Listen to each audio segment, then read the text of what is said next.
اعوذ باللہ من الشیطان الرجیم بسم اللہ الرحمن الرحیم۔ میں اختر عباس امینی اور آپ دیکھ رہے ہیں المنتظر ٹی وی۔ الحمدللہ رب العالمین، الصلاۃ والسلام علی اشرف الانبیاء والمرسلین وعلی اہل بیتہ الطیبین الطاہرین المعصومین ورحمۃ اللہ علی محبیہم ولعنۃ اللہ علی اعدائہم اجمعین۔ بسم اللہ الرحمن الرحیم، اما بعد فقد قال رسول اللہ صلی اللہ علیہ وآلہ وسلم ایاک وخضراء الدمن وقیل ما خضراء الدمن قال المرأة الحسنہ فی منبت السوء۔ آج کی اس سیگمنٹ میں موضوع کے حوالے سے جو میں نے انتخاب کیا ہے وہ ہے ارزش مہد فی تربیت فرد، کہ ایک فرد کے تربیت کے حوالے سے ماں کی گود کی کتنی اہمیت ورزش ہے۔ عموماً ہم سمجھتے ہیں کہ فرد ایک بچے کی تربیت اس کی دنیا میں آنے سے بعد میں ہی شروع ہوتی ہے، لیکن نہیں، ایک بچے کی تربیت اس کی دنیا میں آنے کے بعد سے شروع نہیں ہوتی، بلکہ اس کی ماں کے انتخاب سے شروع ہوتی ہے کہ آپ اس بچے کی تربیت کے لیے کیسی ماں کا انتخاب کر رہے ہیں۔ یہی وجہ ہے کہ جناب سیدہ کے اس دنیا سے رخصت ہو جانے کے بعد امیر المومنین نے اپنے بھائی جناب عقیل سے کہا تھا کہ بھائی مجھے کسی بہادر خاندان کے حوالے سے آگاہ کرو کہ جس میں میں رشتہ کروں، یعنی صفت اور انتخاب کے حوالے سے کہ تربیت ایک بچے کی بہادری کی صفت کے حوالے سے ہونی چاہیے۔ تو مولا نے اس صفت کا انتخاب پہلے کیا ہے اور زوجہ کا انتخاب بعد میں کیا ہے۔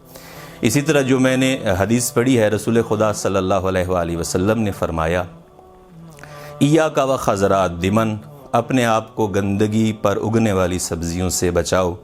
پوچھا گیا یا رسول اللہ وما خضراء الدمن، یہ گندگی پر اگنے والی سبزیاں کیا ہیں؟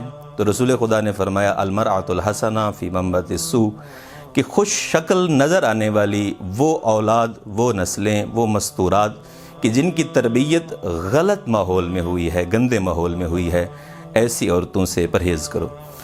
اور اکثر آپ یہ دعا فرمایا کرتے تھے جناب امیر المومنین، اللہم انی اعوذ بک من امرأۃ تشیبنی قبل مشیبی، کہ پروردگار مجھے ایسی خواتین سے بچانا جو مجھے بڑھاپے سے پہلے بوڑھا کر دیں۔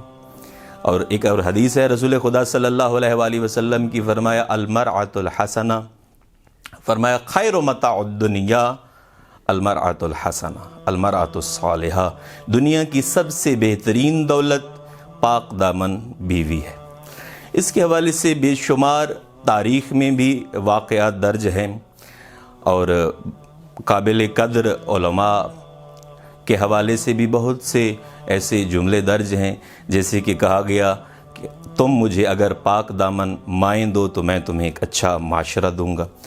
اور ہم اگر اسلامی تاریخ کے حوالے سے چلیں تو جنگ جمل میں امام عالی مقام مولا امیر المومنین نے جب اپنے بیٹے جناب حنفیہ سے کہا تھا بیٹا جاؤ جنگ کرنے کے لیے، تو قدم بڑھاتے ہوئے وہ رک گیا اور کہا کہ بابا جان جنگ کا گھمسان پڑا ہوا ہے، ہر طرف سے تیر و تلوار کی آوازیں آ رہی ہیں، یہ ذرا ماحول ٹھنڈا ہو جائے تو میں قدم بڑھاتا ہوں۔ اتنے میں امام حسن آگے بڑھے اور کہا بابا جان مجھے اجازت ہے، میں چلا جاتا ہوں۔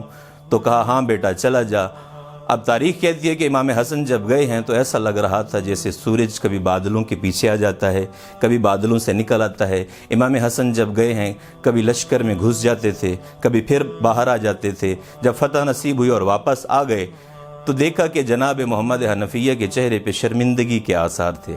بیٹے کے کندھے پہ ہاتھ رکھا اور شرمندگی کو ختم کرنے کے لیے کہا بیٹا محمد حنفیہ اپنا مقابلہ کبھی حسن اور حسین سے نہ کرنا، کیونکہ تو ایک کنیز کا بیٹا ہے اور حسن اور حسین زہرا کی اولاد ہے، فاطمہ کی اولاد ہے۔ اور اسی کو اقبال نے اپنے اشعار میں کہا کہ سیرت فرزندہ از امہات، گوہر صدق و صفات از امہات، مزرع تسلیم را حاصل بطول، مادراں را اسوہ کامل بطول، کہ ایک ماں کو کیسا ہونا چاہیے اگر اسے سیکھنا ہے تو اسے سیدہ کی سیرت کو پڑھنا چاہیے۔ سیدہ نے بتایا ہے کہ ماں کو کیسا ہونا چاہیے۔ اور اس حوالے سے کہ اولاد کی تربیت کے حوالے سے جناب جابر ابن عبداللہ انصاری کی ایک حدیث ایک کوٹ کرنا چاہتا ہوں کہ جب وہ مدینے کی گلیوں سے گزرا کرتے تھے تو وہاں وہ کہتے تھے یا معاشر الانصار ادبوا اولادکم علی حب علی ابن ابی طالب، اپنی اولاد کو علی کی محبت پر تربیت دو، فإن ابا فانظروا فی شان امہ، اگر وہ انکار کرے تو پھر اس کی ماں کے کردار کو دیکھو۔ لہٰذا ماں کا کردار ایک اولاد کی تربیت، ایک بچے کی پرورش کے لیے بہت اہمیت رکھتی ہے، اور تاریخوں میں بھی لکھا ہوا ہے کہ کربلا پاک اور مقدس گودوں کی پرورش کا نتیجہ ہے۔ اسی طرح اس سیگمنٹ کو، اس ایپیسوڈ کو میں اس شعر سے اختتام کی طرف لے جاؤں گا کہ چلو سلام کریں اس کے آستانے کو، حسین پال کے جس نے دیا زمانے کو۔ وعلیکم السلام ورحمۃ اللہ وبرکاتہ۔